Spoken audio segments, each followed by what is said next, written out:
Había una mujer que lo perdió todo 2 veces en la misma vida. Primero, cuando enterró a su esposo bajo un cielo gris que no dejaba de llorar.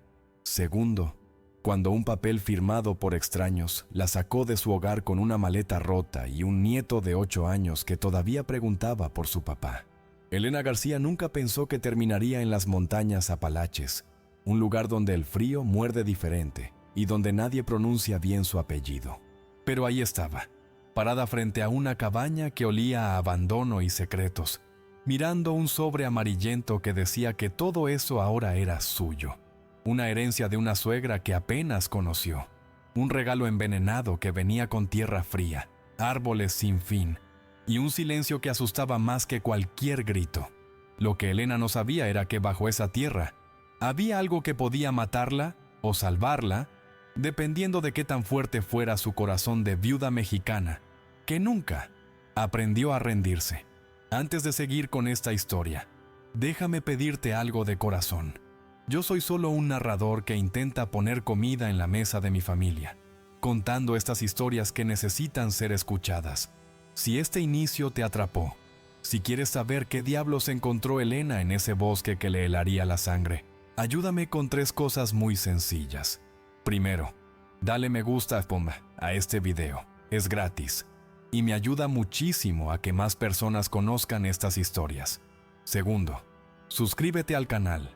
Con tu suscripción, YouTube, me ayuda a seguir creando contenido y yo puedo seguir alimentando a mi familia haciendo lo que amo. Tercero, déjame un comentario diciendo de qué país o ciudad me estás viendo. Me encanta saber quién está del otro lado escuchando estas historias. ¿Eres de México, Argentina, Colombia, España, Venezuela? Escríbelo abajo. Tu apoyo hace la diferencia entre que yo pueda seguir contando estas historias o tenga que buscar otro trabajo. Gracias de corazón. Ahora sí, volvamos con Elena y ese caballo misterioso que la llevó a descubrir algo que cambiaría todo para siempre. El viaje desde la ciudad había sido largo, con Mateo dormido en el asiento trasero y Elena aferrándose al volante como si fuera lo único que la mantenía en este mundo. Las montañas aparecieron como gigantes jorobados cubiertos de niebla, tan diferentes al calor seco que conocía de niña en México.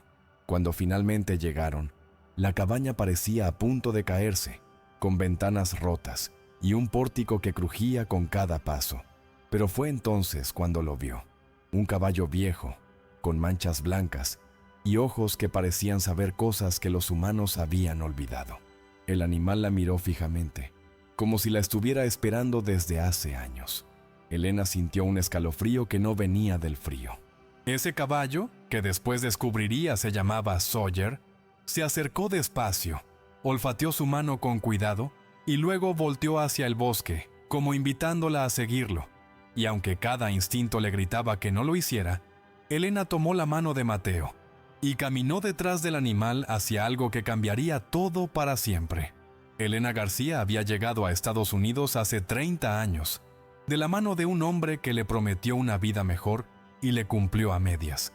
Su esposo, Roberto, era un hombre bueno pero callado, hijo de una americana que se había enamorado de un mexicano y nunca volvió a su tierra. Él trabajaba en la construcción, ella limpiaba casas de gente que nunca aprendió su nombre.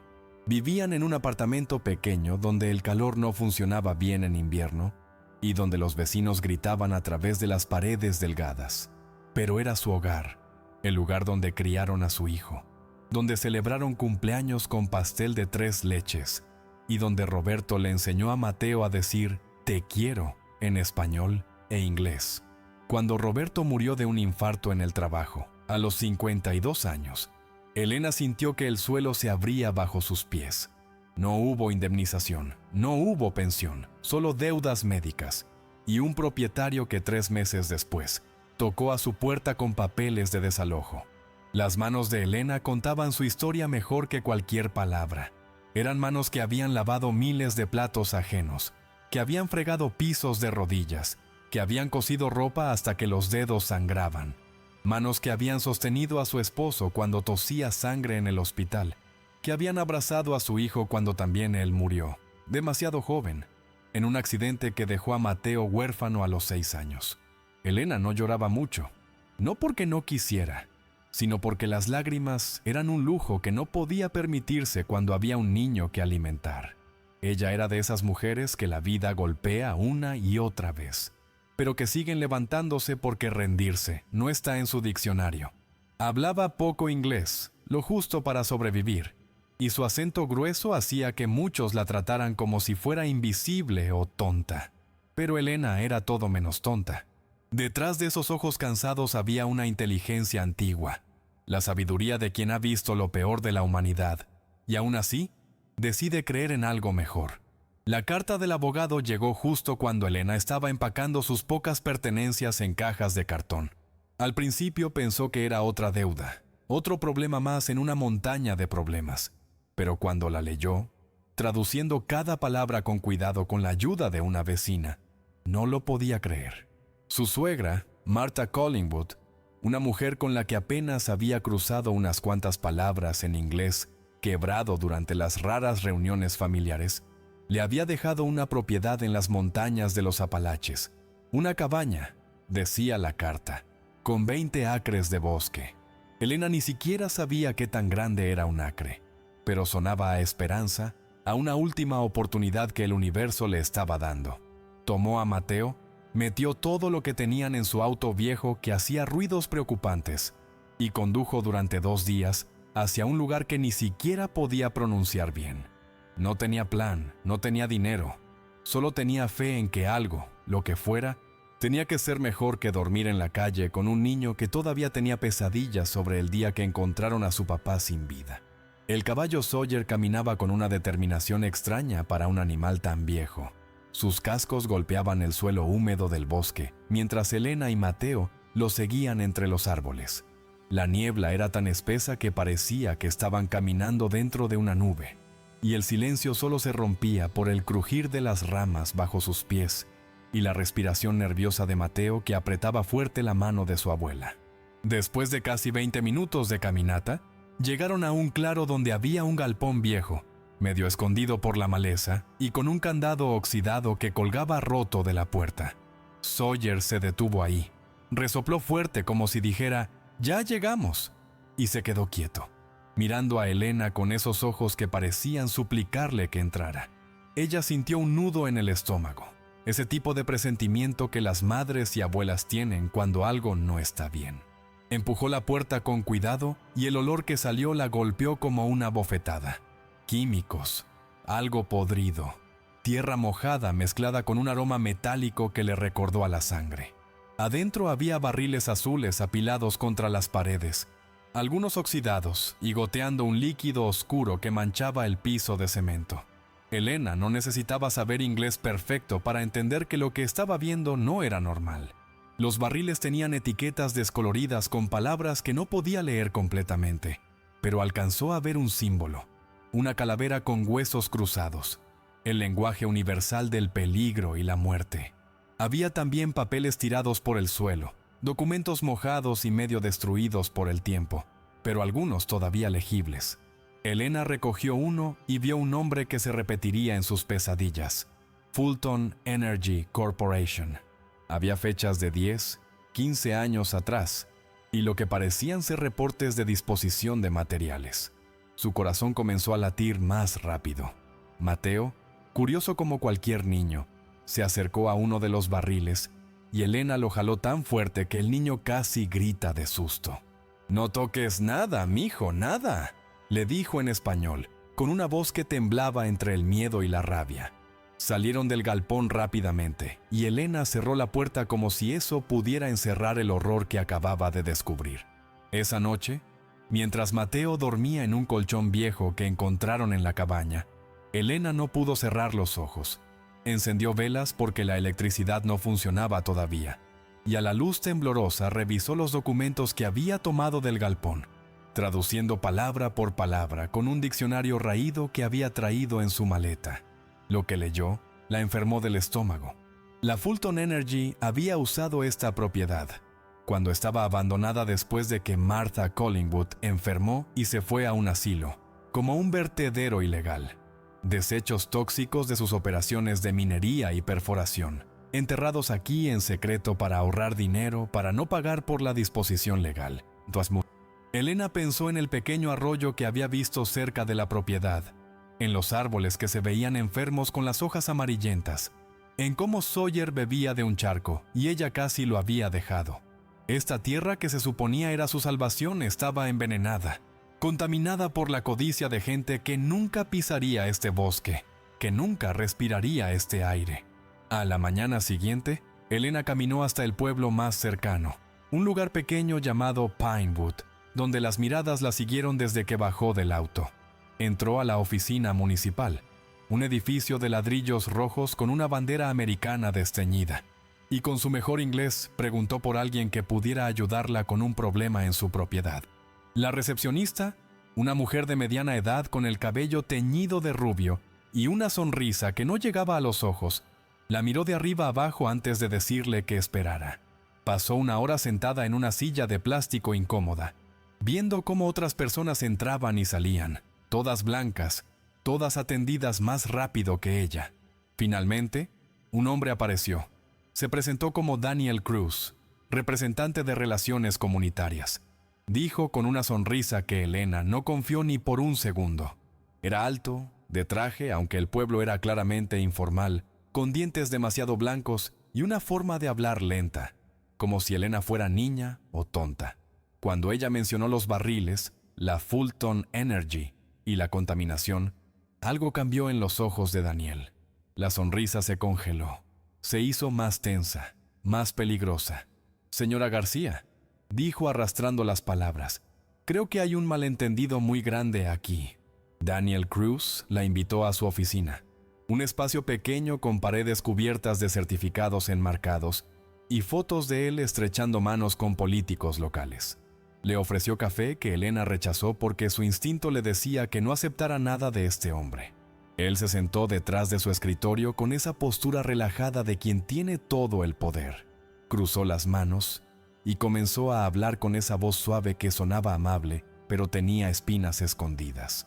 «Mire, señora García, entiendo que es nueva aquí, que las cosas son diferentes a como quizás funcionan en su país», empezó.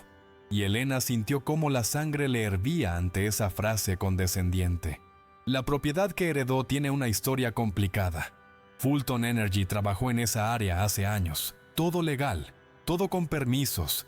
Si encontró algunos materiales viejos, bueno, eso pasa en propiedades rurales abandonadas. Elena lo interrumpió, su acento más marcado por los nervios pero su voz firme. Barriles con calaveras, papeles de su compañía. Eso no es basura vieja, eso es veneno.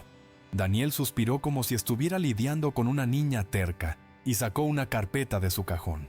«Señora, déjeme ser claro. Usted es una inmigrante, ¿verdad? Con un estatus que imagino es complicado. Tiene un nieto a su cargo, responsabilidades. ¿Realmente quiere crear problemas innecesarios que podrían atraer atención no deseada a su situación?» La amenaza velada quedó flotando en el aire como humo tóxico. Elena sintió que el piso se movía bajo sus pies, pero no de miedo sino de rabia pura. Este hombre estaba usando sus miedos más profundos como arma, tocando exactamente los puntos donde más dolía. Pero Elena había sobrevivido a cosas peores que las amenazas de un hombre con corbata. Se levantó de la silla, miró a Daniel directo a los ojos y dijo en un español lento y deliberado: «Usted no me asusta», y luego en inglés quebrado pero claro: «I know what I saw. I know what you did». Salió de esa oficina con las piernas temblando, pero con la cabeza en alto, ignorando cómo Daniel la llamaba diciéndole que esperara, que podían llegar a un acuerdo, que no fuera tonta. Cuando llegó a su auto, Elena se permitió temblar por un minuto completo, aferrándose al volante y respirando profundo hasta que los latidos de su corazón se calmaron. Luego arrancó el motor y manejó de vuelta a la cabaña, sabiendo que acababa de declarar una guerra que probablemente no podía ganar, pero que de todas formas pelearía. Los días siguientes fueron una mezcla de trabajo duro y miedo constante. Elena comenzó a arreglar la cabaña con sus propias manos, limpiando años de mugre, reparando lo que podía con las pocas herramientas que encontró en un cobertizo. Mateo la ayudaba, barriendo y organizando. su risa infantil a veces rompiendo la tensión que Elena cargaba en los hombros. Ella cocinó frijoles de la olla como lo hacía su mamá, llenando la casa de olores familiares que la hacían sentir un poco menos perdida. Colocó un pequeño altar con una foto de Roberto, velas y flores silvestres que Mateo recogió del bosque. Y todas las noches rezaba no solo por los muertos, sino por los vivos, por protección, por fuerza, por justicia. Pero incluso en esos momentos de normalidad, Elena sentía ojos sobre ella.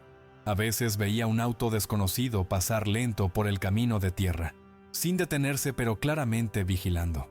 Una noche escuchó pasos rondando la casa y salió con una lámpara y un palo, gritando en español que se fueran, que no le tenía miedo a nadie, aunque por dentro estaba aterrorizada pensando en Mateo durmiendo adentro. El pueblo mismo era hostil de maneras sutiles pero claras. Cuando Elena fue a la tienda general, la cajera la atendió en silencio, contando el cambio lentamente como verificando que Elena supiera contar. En la gasolinera, 2 hombres con gorras de Fulton Energy la miraron fijamente hasta que ella se sintió tan incómoda que se fue sin llenar el tanque completamente. Nadie le hablaba, nadie le sonreía. Y Elena entendió que aquí ella era la enemiga, la extranjera que venía a causar problemas en un pueblo donde Fulton Energy era el empleador más grande, donde medio pueblo dependía directa o indirectamente de esa compañía. Era una batalla imposible. Una viuda mexicana contra una corporación multimillonaria en un pueblo que la veía como una amenaza a su sustento. Pero cada vez que Elena pensaba en rendirse, en tomar lo que tuviera y huir, miraba a Mateo jugando en el pórtico y recordaba por qué estaba aquí. Este niño había perdido todo, y ella no le daría una herencia construida sobre mentiras y veneno. Fue Sawyer quien la salvó de la completa soledad. El caballo viejo se convirtió en su compañía constante, apareciendo cada mañana cerca de la cabaña como si fuera su turno de guardia. Elena le traía agua fresca y las sobras de verduras, y el animal comía de su mano con una delicadeza que contrastaba con su tamaño. Hablaba con Sawyer en español, contándole cosas que no podía decirle a Mateo, sus miedos, sus dudas, sus ganas de llorar cuando la presión se volvía demasiado. El caballo la escuchaba, movía las orejas, y a veces apoyaba su gran cabeza en el hombro de Elena como si entendiera cada palabra. Una tarde, mientras Elena le cepillaba el pelaje enredado, notó marcas extrañas en el flanco del animal, cicatrices viejas que parecían quemaduras. Se preguntó si Sawyer también había sido víctima del veneno en esta tierra, si por eso la había llevado al galpón, porque él mismo había sufrido. La conexión entre la mujer y el caballo era algo que iba más allá de la lógica. Era reconocimiento mutuo de almas que han sido heridas pero se niegan a morir. Una semana después de su confrontación con Daniel, Elena encontró un sobre grueso bajo su puerta.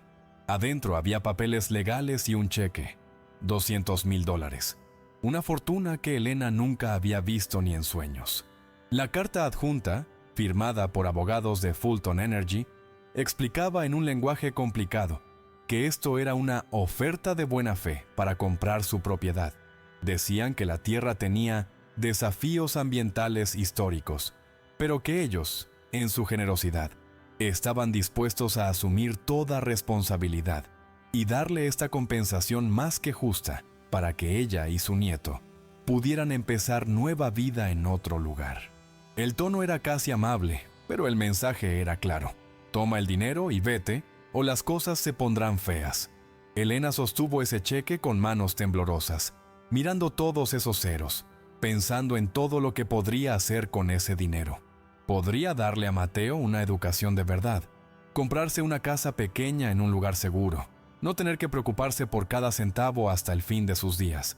Sería tan fácil decir que sí, tomar el dinero y correr. Esa noche, Elena no durmió. Se sentó en el pórtico mirando las estrellas que brillaban más aquí que en la ciudad, escuchando los sonidos del bosque que ya no le parecían tan amenazantes. Pensó en Roberto, en cómo él siempre había trabajado honestamente aunque eso significara menos dinero, en cómo les enseñó que la dignidad no se vende. Pensó en su hijo, en todas las veces que tuvo que bajar la cabeza, aceptar injusticias, tragarse el orgullo para sobrevivir. Pensó en Marta, su suegra, una mujer que apenas conoció pero que le había dejado esta tierra, y se preguntó si Marta sabía lo que Fulton había hecho, si por eso se lo dejó a Elena, porque sabía que ella no se quedaría callada, y pensó en Mateo, dormido adentro, soñando esos sueños inocentes de niños que todavía creen que los adultos arreglarán el mundo. ¿Qué tipo de abuela sería si le enseñaba que el dinero vale más que la verdad? ¿Qué tipo de mujer sería si dejaba que estos hombres siguieran envenenando la tierra porque era más fácil mirar para otro lado? Cuando amaneció, Elena tenía su respuesta. Tomó el cheque, lo rompió en pedazos pequeños y los tiró en la chimenea junto con los papeles legales. Los vio arder hasta convertirse en cenizas, sintiendo algo parecido a la paz por primera vez en semanas. No sabía cómo iba a pelear esta batalla. No tenía dinero para abogados ni influencia, ni siquiera hablaba bien el idioma. Pero tenía algo que Fulton Energy no podía comprar. Tenía razón.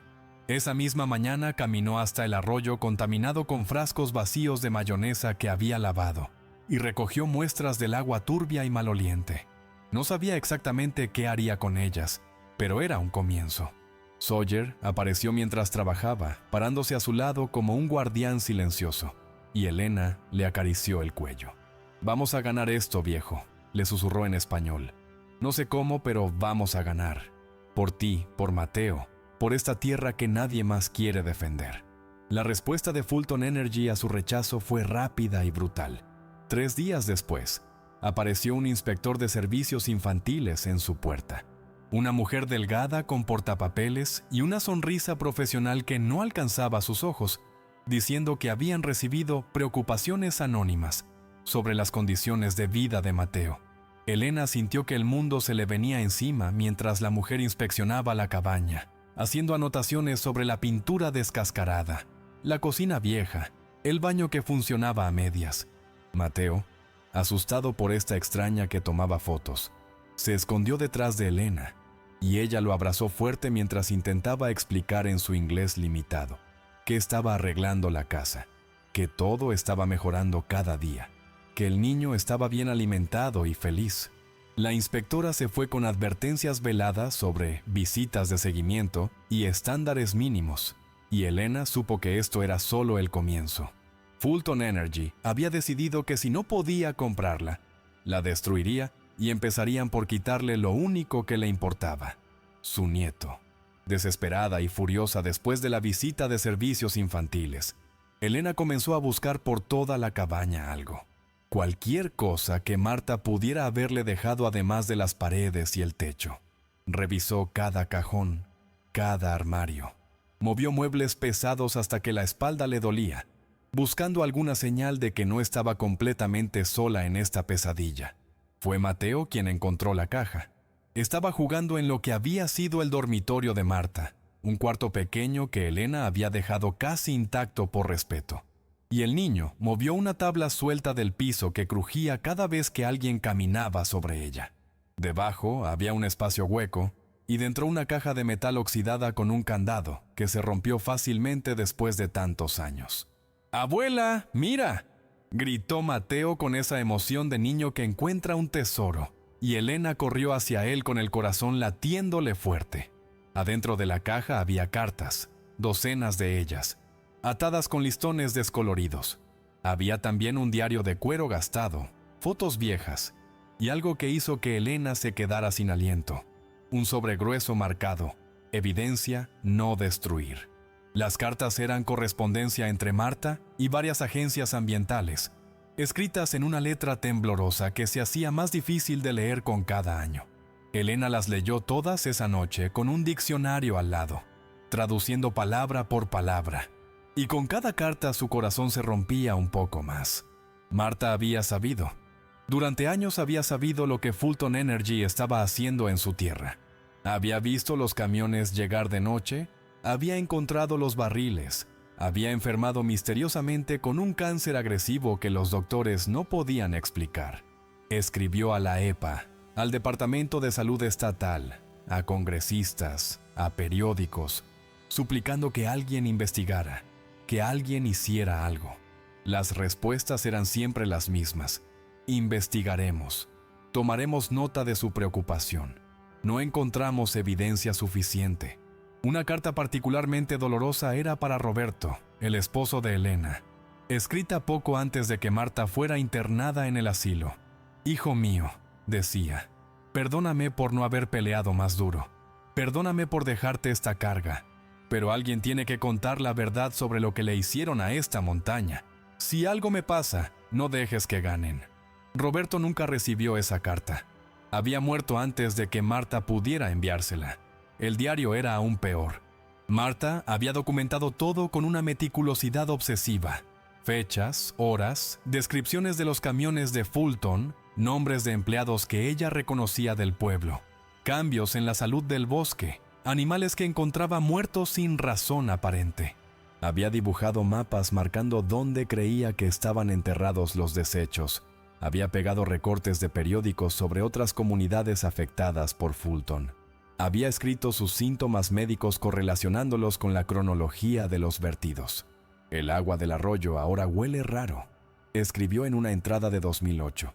«Sawyer no quiere beber de ahí. Los animales son más inteligentes que nosotros». En otra entrada de 2010, «El doctor dice que mi cáncer es raro, agresivo. Le pregunté si podía ser por exposición química. Se rió de mí. Dijo que veo conspiraciones donde no las hay.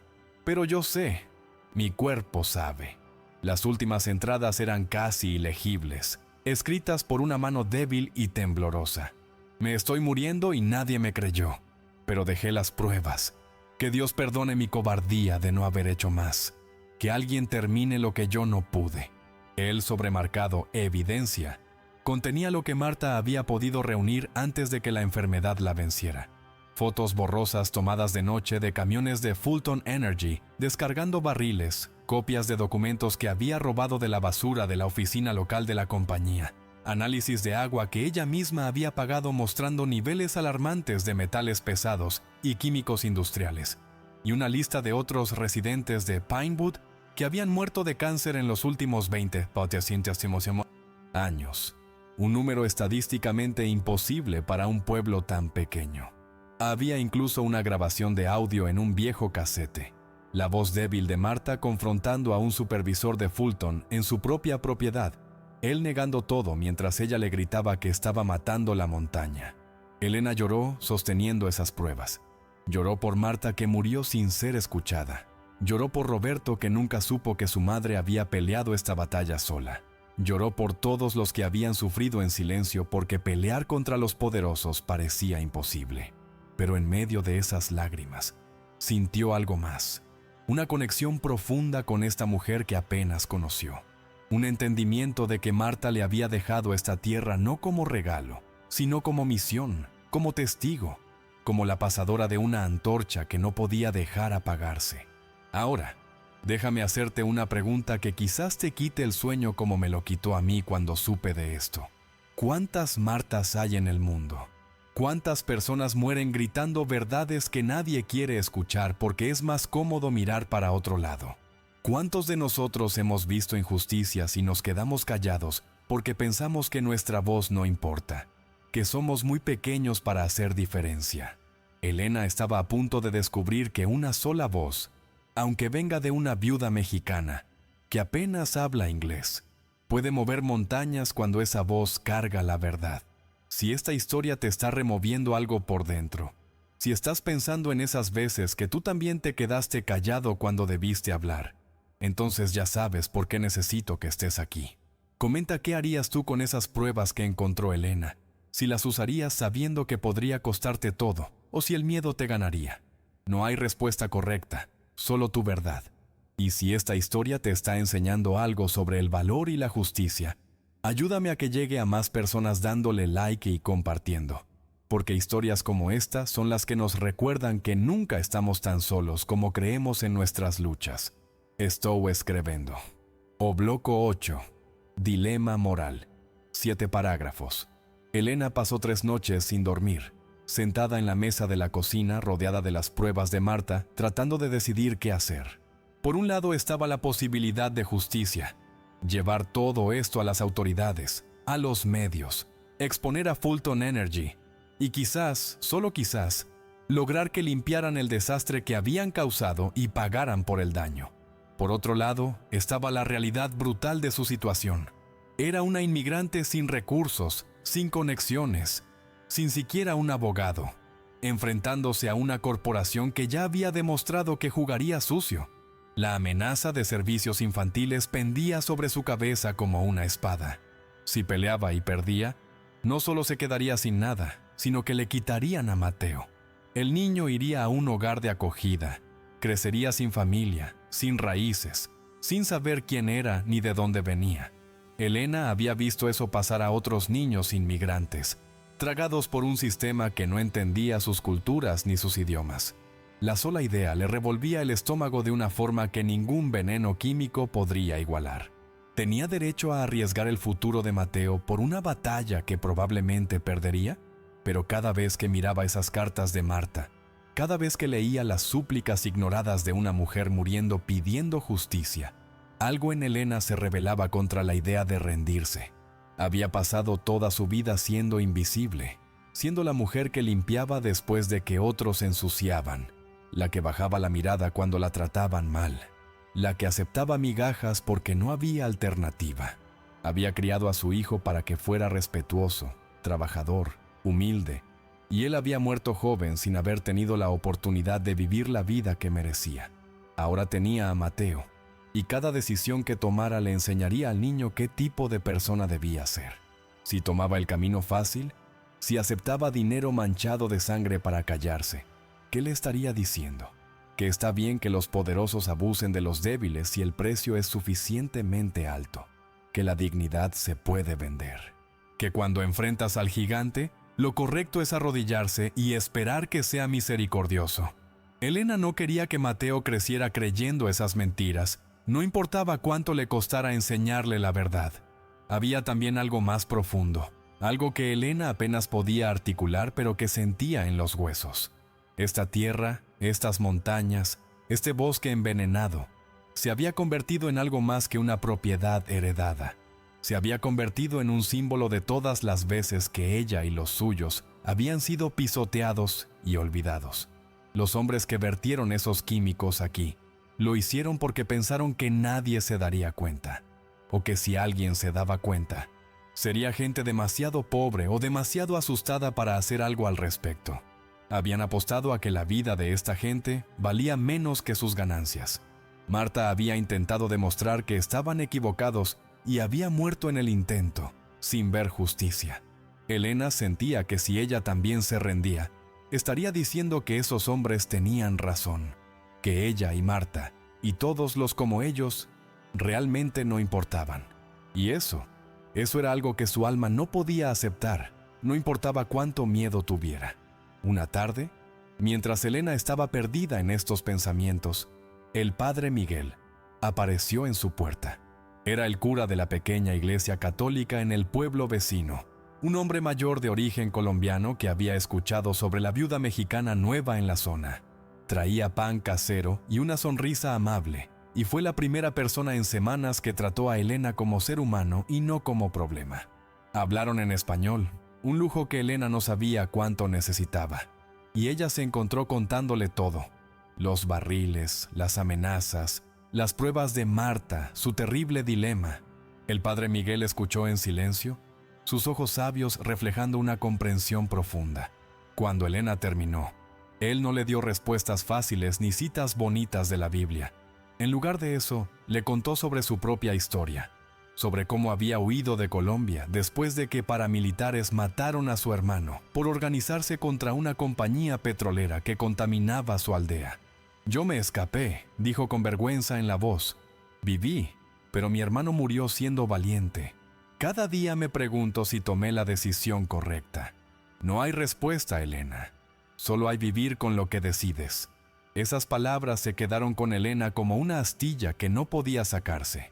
El padre Miguel le había dado permiso para tener miedo, para considerar el camino fácil sin juzgarse como cobarde.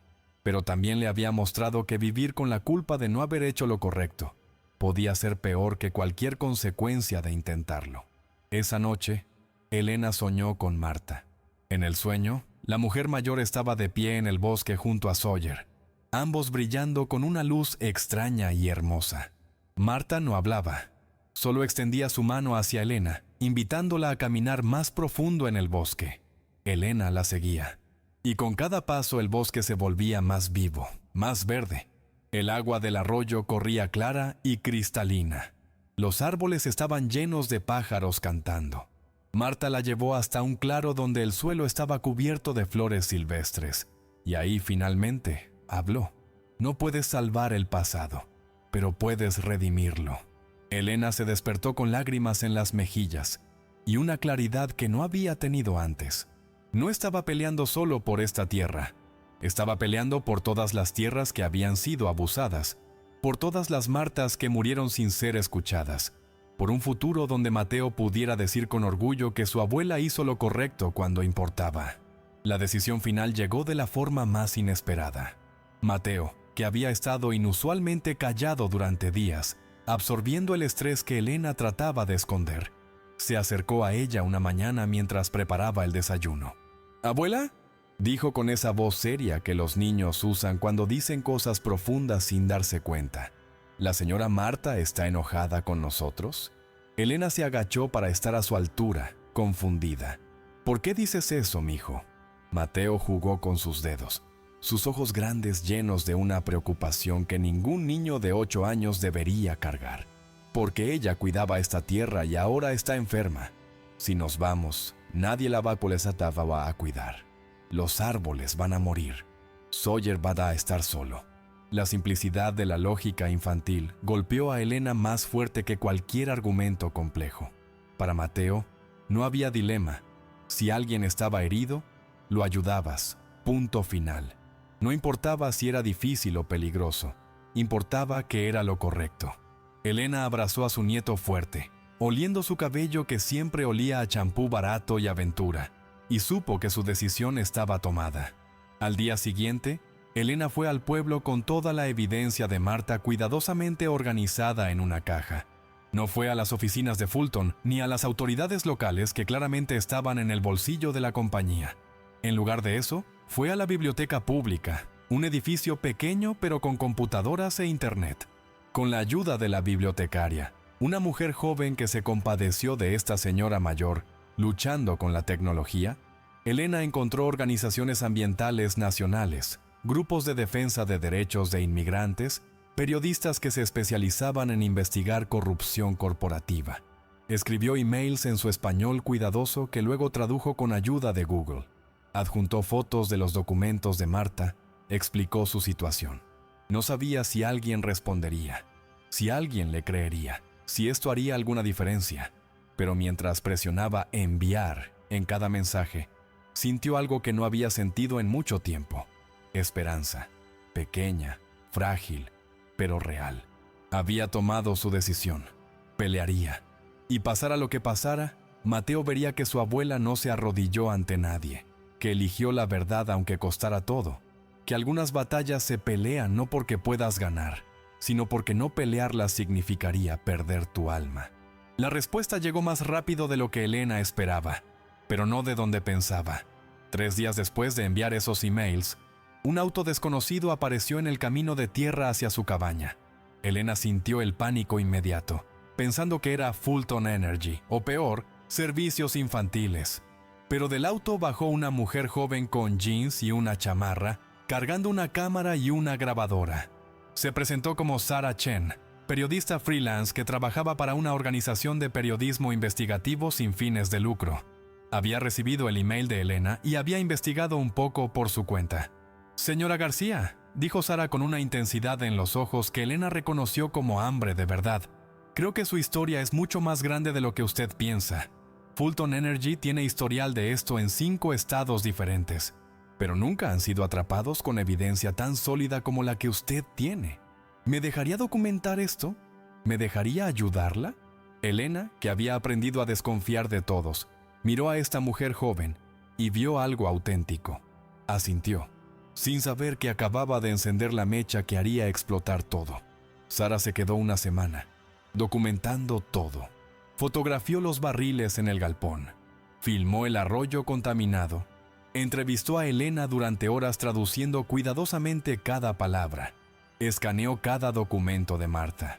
Pero lo más importante fue que Sarah comenzó a tocar puertas en Pinewood, preguntando sobre muertes por cáncer, sobre enfermedades extrañas, sobre el agua que sabía rara. Al principio nadie hablaba, pero eventualmente encontró a una enfermera retirada que había visto demasiados casos imposibles, a un maestro de escuela que había perdido a 3 estudiantes a tumores cerebrales en 10 años, a una madre cuyo hijo había nacido con defectos que los doctores no podían explicar, gente que había tenido miedo de hablar porque Fulton Energy era su sustento, pero que ahora, viendo que alguien finalmente estaba escuchando, empezaron a soltar verdades que habían guardado durante años. Sarah grabó todo, construyendo un caso que era imposible de ignorar. La noche antes de irse, le dijo a Elena: «Van a venir por usted más fuerte ahora. ¿Estás segura de que quiere que publique esto?» Elena pensó en Martha, en Mateo, en Sawyer, en todos los que habían sufrido en silencio. «Publíquelo todo», dijo sin dudarlo. El artículo salió 2 semanas después en un sitio de noticias nacional, con el título «Montañas envenenadas. Cómo una corporación usó tierras privadas como vertedero ilegal». Tenía fotos devastadoras, testimonios de víctimas, los documentos de Martha, entrevistas con expertos ambientales que confirmaban la contaminación. Incluía la historia de Elena, la viuda inmigrante que se negó a ser silenciada. El artículo se volvió viral. Fue compartido miles de veces, recogido por otros medios, discutido en redes sociales. De repente, Pinewood ya no era un pueblo olvidado en las montañas. Era un símbolo nacional de corrupción corporativa y negligencia gubernamental. Elena se despertó una mañana y había reporteros acampados en su camino, todos queriendo entrevistarla. Su teléfono, que casi nunca sonaba, no paraba de recibir llamadas de abogados ofreciendo representación pro bono, de activistas ambientales queriendo organizar protestas, de gente común mandando mensajes de apoyo. Era abrumador y aterrador, pero también era validación. Martha había tenido razón, Fulton Energy había hecho algo terrible, y ahora todo el mundo lo sabía. Fulton Energy respondió como responden todas las corporaciones cuando son atrapadas, con negaciones, abogados caros y relaciones públicas agresivas. Emitieron un comunicado llamando el artículo sensacionalista y basado en evidencia desacreditada de una fuente no confiable. Presentaron demandas por difamación contra Sarah y el sitio de noticias. Comenzaron una campaña publicitaria en Pinewood, recordándole al pueblo cuántos empleos proporcionaban, cuánto bien hacían en la comunidad. Organizaron una conferencia de prensa donde Daniel Cruz, ahora identificado como el gerente regional, apareció con una sonrisa practicada diciendo que cualquier material encontrado en la propiedad García era de actividades legítimas hace décadas que cumplían con los estándares de la época. Pintaron a Elena como una oportunista, una inmigrante tratando de sacar dinero de una compañía honesta, alguien que no entendía cómo funcionaban las cosas en este país. Pero esta vez, la narrativa no pegó. Había demasiada evidencia, demasiadas víctimas saliendo del silencio, demasiada atención pública. Por primera vez en su historia corporativa, Fulton Energy estaba contra las cuerdas, pero las corporaciones no caen sin pelear hasta el final.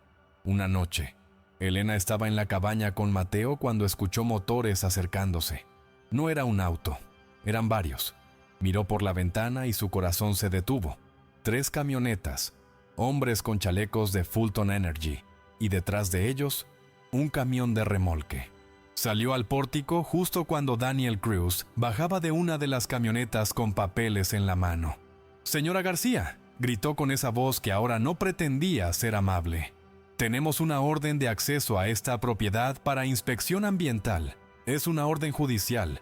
Tiene que dejarnos pasar». Elena no se movió del pórtico. Sabía que esto era mentira, que no había habido tiempo para que obtuvieran una orden real, que esto era intimidación pura. «No», dijo simplemente en inglés.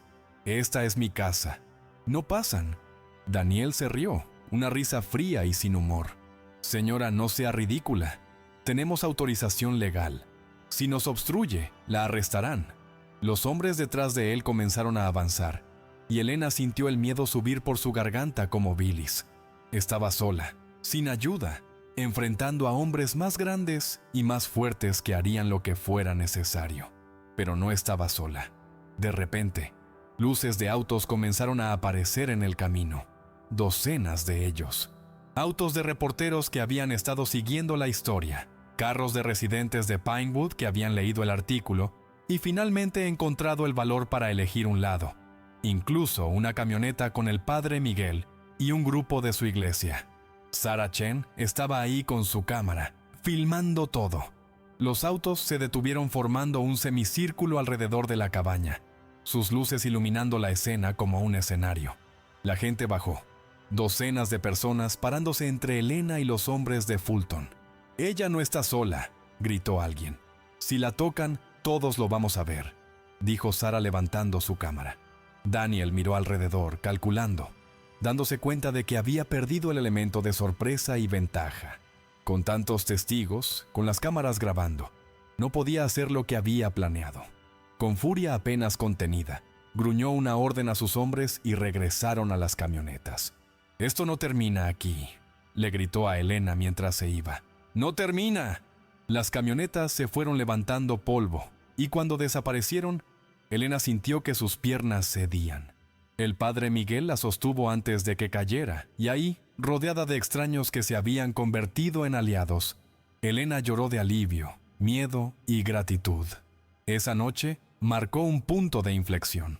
La tentativa de intimidación de Fulton Energy, capturada en video y subida a Internet, causó tal indignación pública que finalmente las autoridades federales no pudieron seguir ignorándolo. La EPA anunció una investigación formal. El fiscal general del estado abrió una investigación criminal. Los abogados ambientalistas que habían contactado a Elena presentaron una demanda colectiva en nombre de todos los residentes de Pinewood afectados por la contaminación.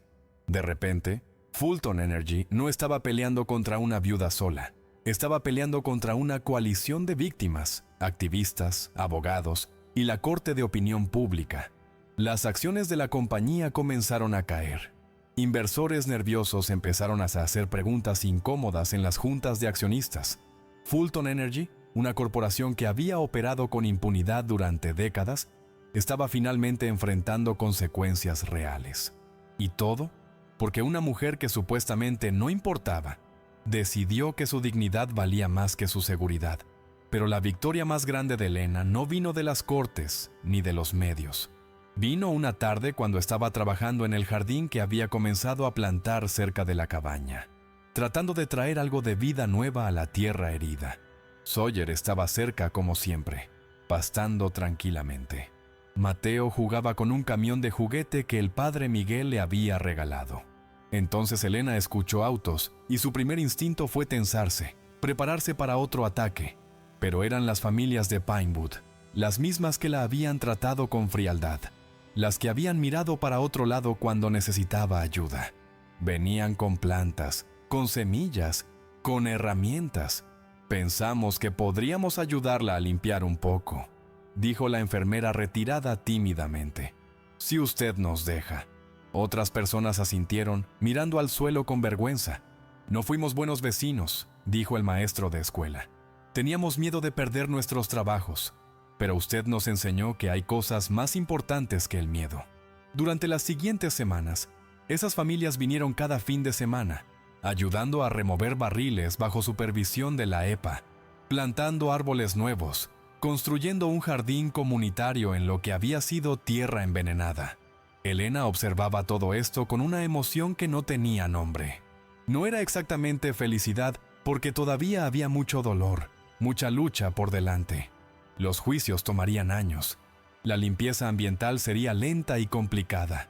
Fulton Energy seguiría peleando con cada recurso que tenían. Y Elena sabía que probablemente nunca recuperaría completamente esta tierra, que el veneno había ido demasiado profundo. Pero había logrado algo que Marta no pudo. Había hecho que la gente escuchara. Había convertido el sufrimiento silencioso en justicia ruidosa.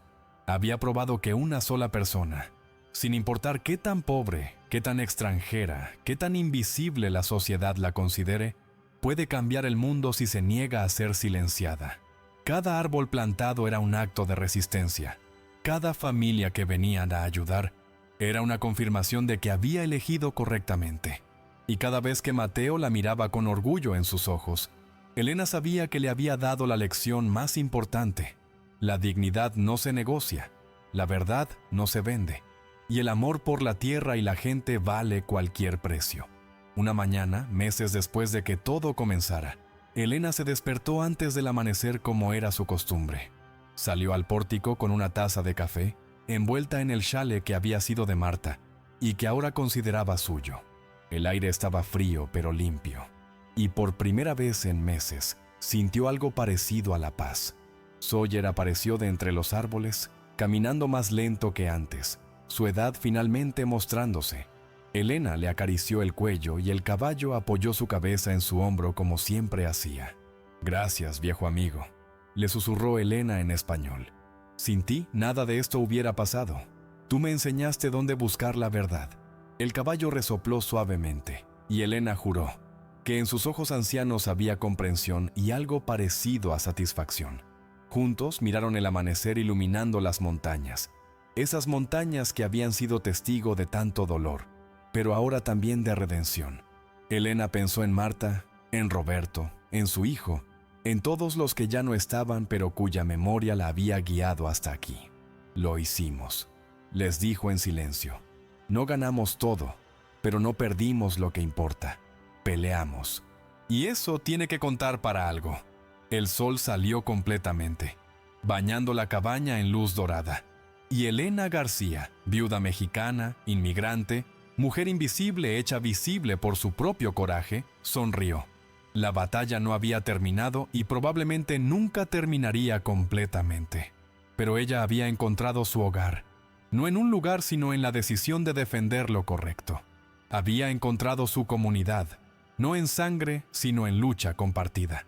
Y había encontrado su propósito, no en sobrevivir, sino en asegurarse de que su supervivencia significara algo.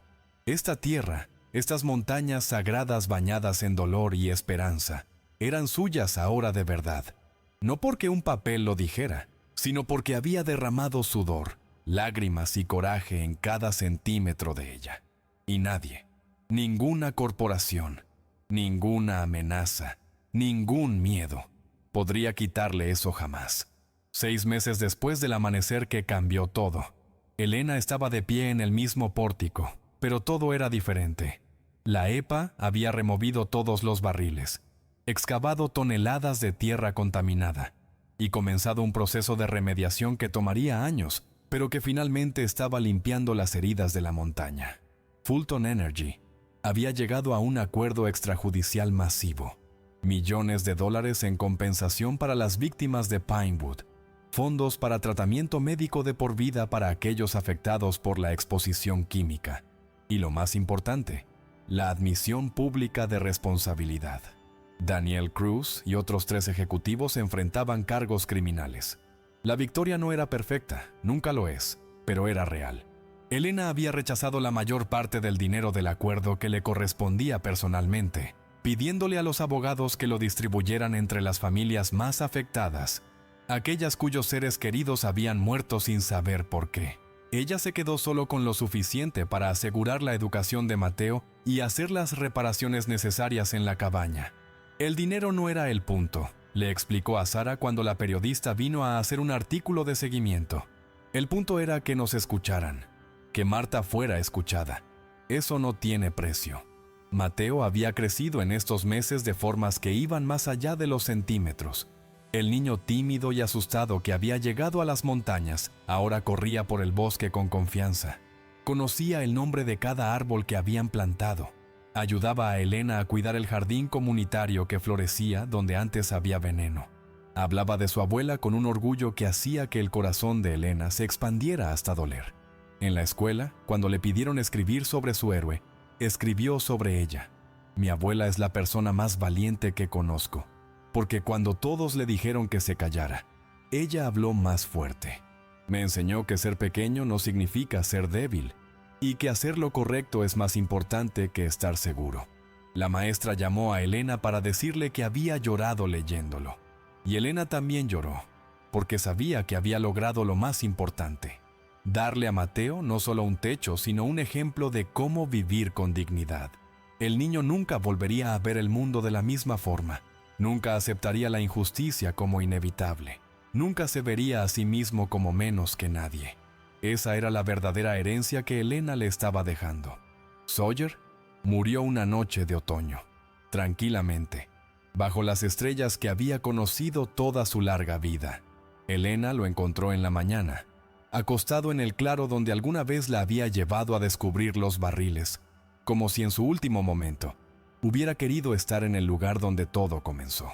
Lloró sobre el cuerpo del viejo caballo, este amigo silencioso que había sido su primer aliado en esta tierra extraña, el mensajero que Marta había dejado para guiarla. Con ayuda del padre Miguel y algunos vecinos, enterraron a Sawyer en ese mismo claro, bajo un roble joven que habían plantado como parte de la restauración.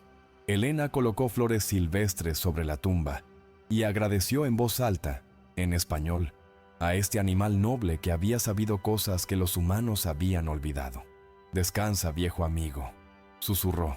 «Tu trabajo aquí está hecho.